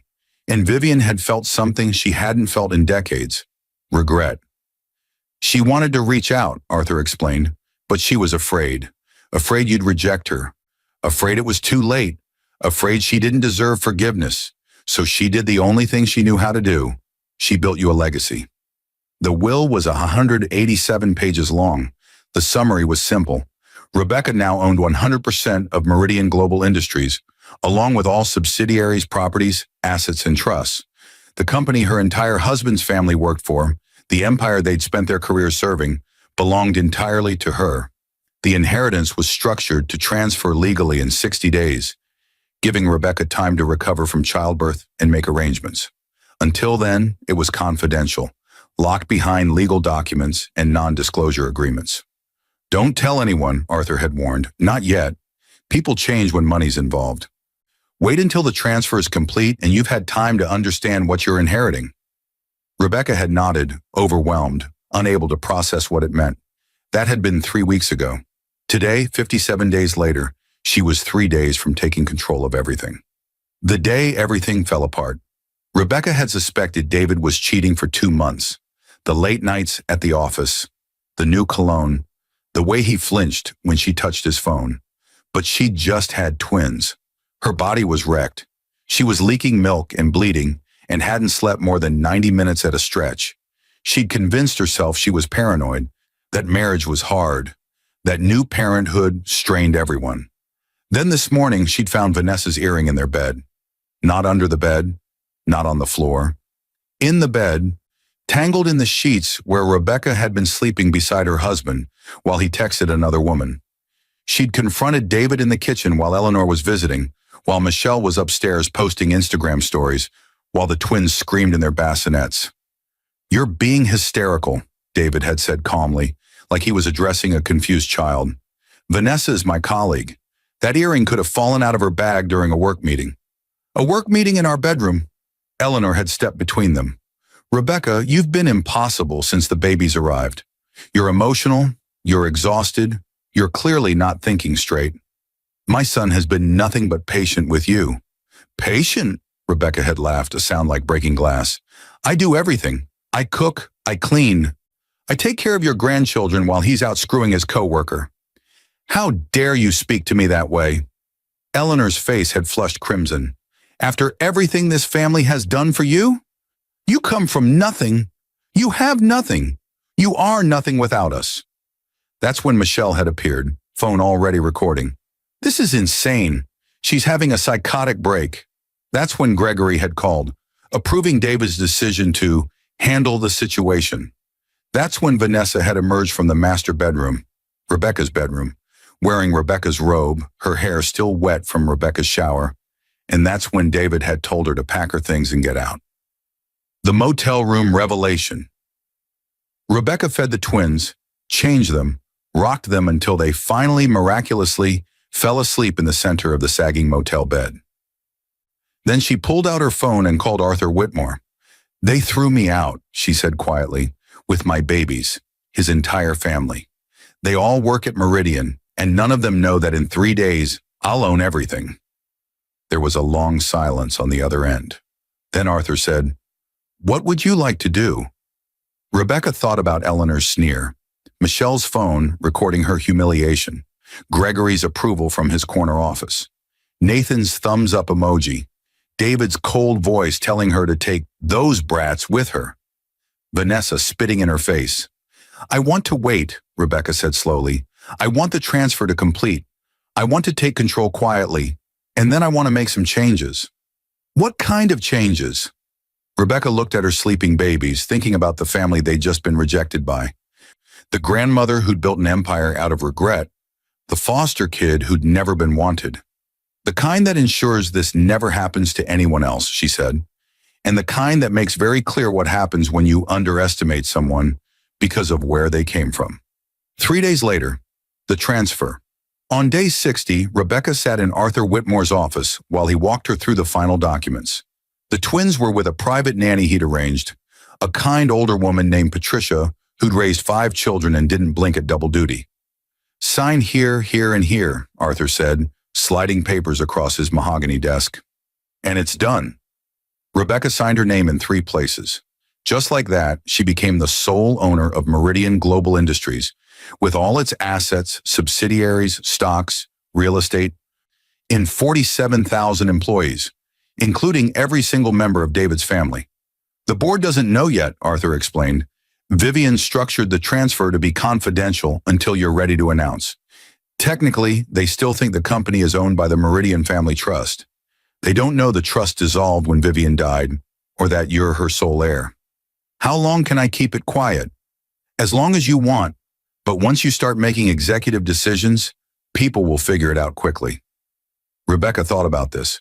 "I need to understand the company first, what each division does, who reports to whom, what projects are in development. I need to see everything." Arthur smiled. "Your grandmother would have liked that. She always said the best leaders study before they act." The study phase. For 2 weeks, Rebecca did nothing but learn. She hired Patricia full-time to help with the twins, renting a modest apartment with the advance Arthur had provided against her inheritance. She spent every moment the babies slept reading reports, financial statements, HR files, and operational data. She learned that David's division, strategic partnerships, was underperforming, The big deals he'd been bragging about for years had mostly fallen through. His promotion to senior director had come after Eleanor lobbied Gregory, who'd lobbied the VP of Business Development, who'd agreed to move David up despite mediocre performance reviews. She learned that Michelle's social media campaigns had been flagged multiple times for inflated metrics and questionable ROI. The marketing department kept her on because Eleanor served as an HR consultant and had made it clear that Michelle was untouchable. She learned that Gregory's commercial real estate division had been involved in 3 questionable deals that had lost the company millions. An internal audit had recommended his removal, but the report had been buried. She learned that Nathan had multiple HR complaints for workplace harassment, but Eleanor had intervened each time, getting the complaints dismissed or the complainants quietly transferred. The entire family had built their careers on nepotism, favoritism, and the protection of people who shared their last name. But there was something else Rebecca discovered, something that made her blood run cold. Vanessa, the woman who destroyed her marriage, wasn't just David's mistress. She'd been systematically stealing clients, diverting deals to a company she'd secretly started with David. They'd been planning to leave Meridian Global together, taking proprietary information and client relationships, launching a competitor company with stolen intellectual property. The affair wasn't just about sex, it was about corporate espionage, and the launch date for their new company was in 3 weeks. The board meeting. Rebecca called an emergency board meeting for the following Monday. She didn't announce herself as owner, just as a representative of the Meridian estate with urgent business to discuss. The boardroom was exactly as Vivian had described in the letters Arthur had given Rebecca. Letters her grandmother had written but never sent, pouring out regrets and observations about the company she'd built. 12 board members sat around the table. Gregory was there, looking annoyed at being summoned by someone he didn't know. The CEO, Richard Davenport, looked curious. The CFO, the COO, the heads of all major divisions, they all waited.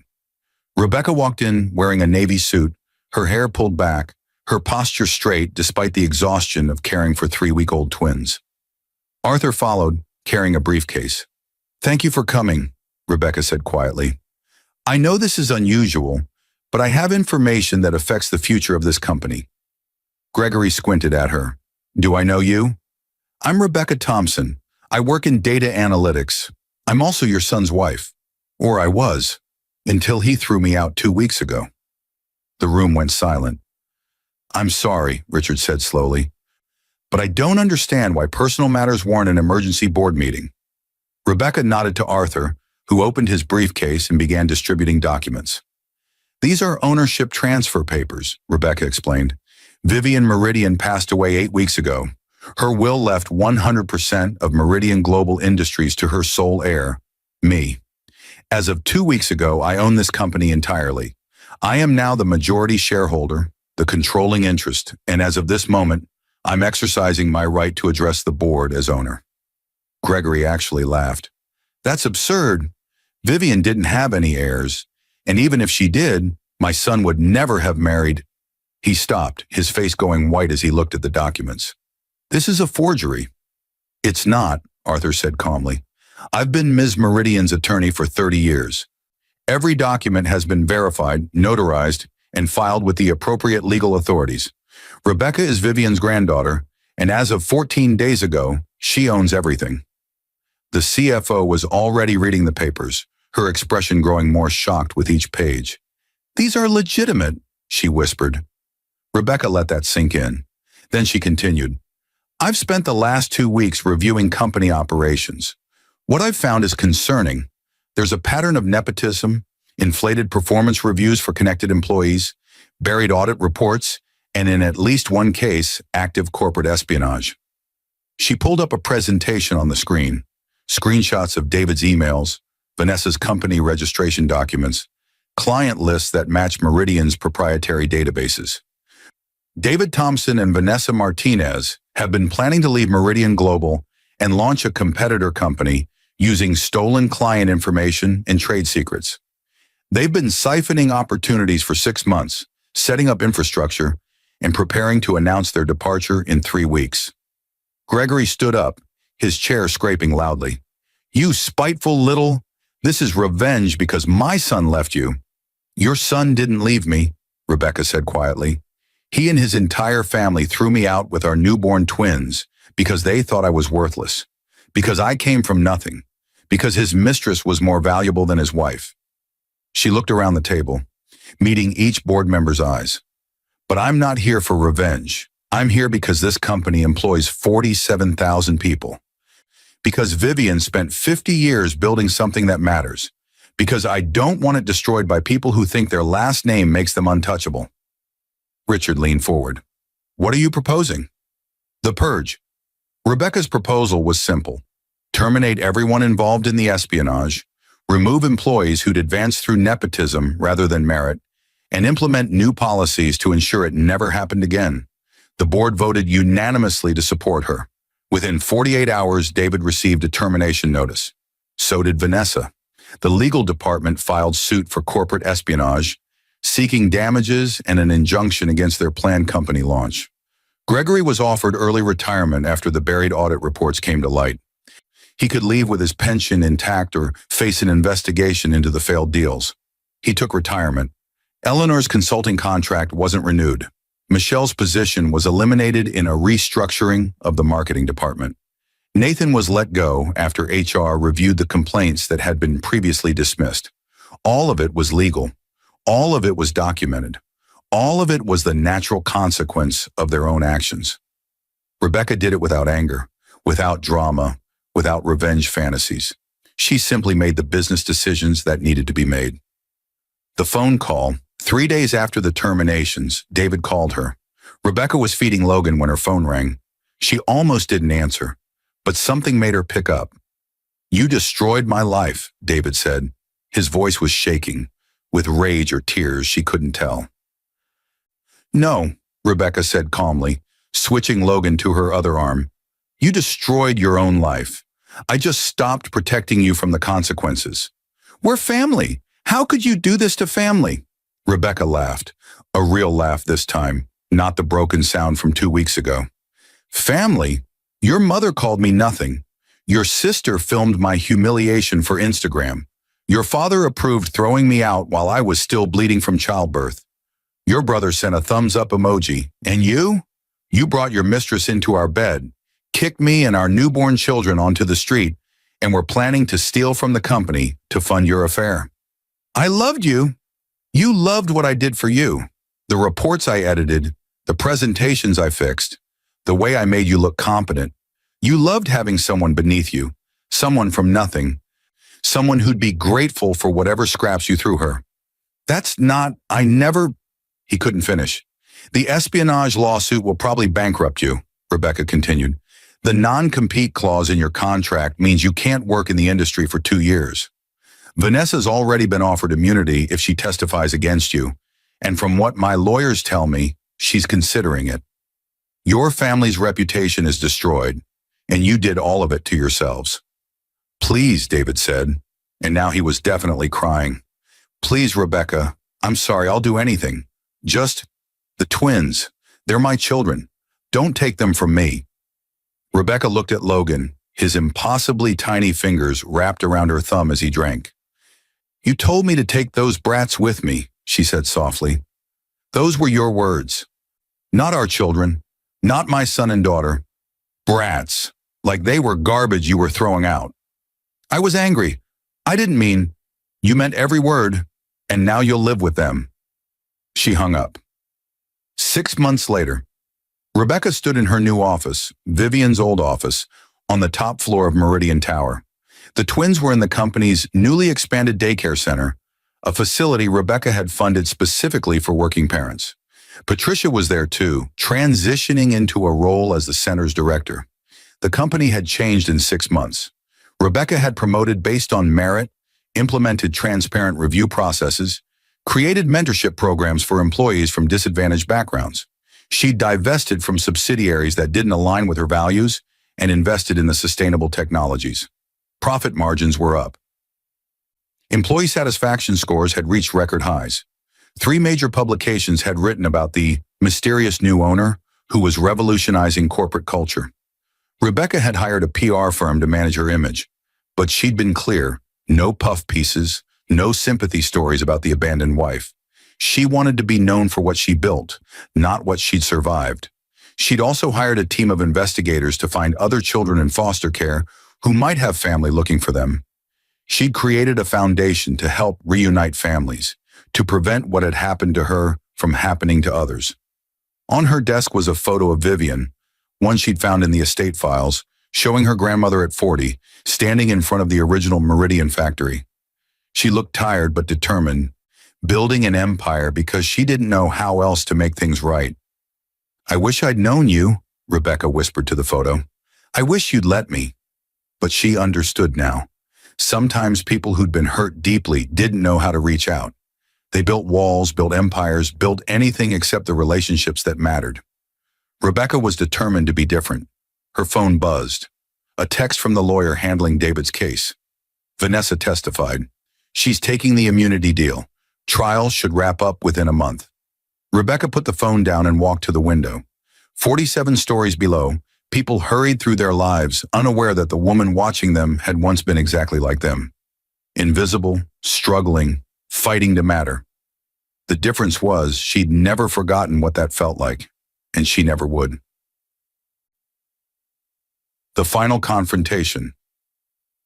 Eleanor showed up at Meridian Tower unannounced 8 months after everything fell apart. Security called Rebecca's office, asking if they should remove her. "Send her up," Rebecca said. Eleanor looked smaller somehow, diminished by the loss of status and certainty. She walked into Rebecca's office looking around like she couldn't quite believe it was real. "You won," Eleanor said. "Are you happy now?" Rebecca studied the woman who'd called her nothing, who'd sneered at her pain, who'd celebrated her exile. "I'm not happy you're suffering," Rebecca said honestly, "but I'm happy I'm no longer at your mercy. There's a difference. David's bankrupt. The lawsuit is about corporate espionage. Your son and his mistress stole from this company. They would have destroyed thousands of jobs to fund their affair. The legal consequences are appropriate." "He's my child," Eleanor whispered. "How can I make you understand? He's my child." Rebecca thought about Logan and Lily, asleep in the daycare center 3 floors below. "I understand perfectly," she said quietly, "which is why I understand how you should have treated me. The mother of your grandchildren, the woman your son vowed to cherish. If you'd seen me as someone's child, someone who deserved basic dignity, none of this would have happened. You're punishing us for being human, for making mistakes." "No," Rebecca said. "I'm holding you accountable for your choices. There's a difference between making mistakes and building your entire life on cruelty and privilege." Eleanor's eyes filled with tears. "What do you want from me?" "Nothing," Rebecca said. "I don't need anything from you anymore. But if you want a relationship with Logan and Lily, if you want to be their grandmother, you'll need to prove you've changed. Not with words, with actions, with time, with actually seeing them as people who matter. How long? However long it takes." Eleanor stood there looking older and more uncertain than Rebecca had ever seen her. Finally, she nodded and left without another word. Rebecca didn't know if Eleanor would try or if the entire family would simply fade into the background of her life like painful memories that eventually scar over. But she knew this. She'd built something Vivian never could, a future where power came with responsibility, where children were cherished, where people from nothing could become everything. And that was enough. Epilogue 3 years later.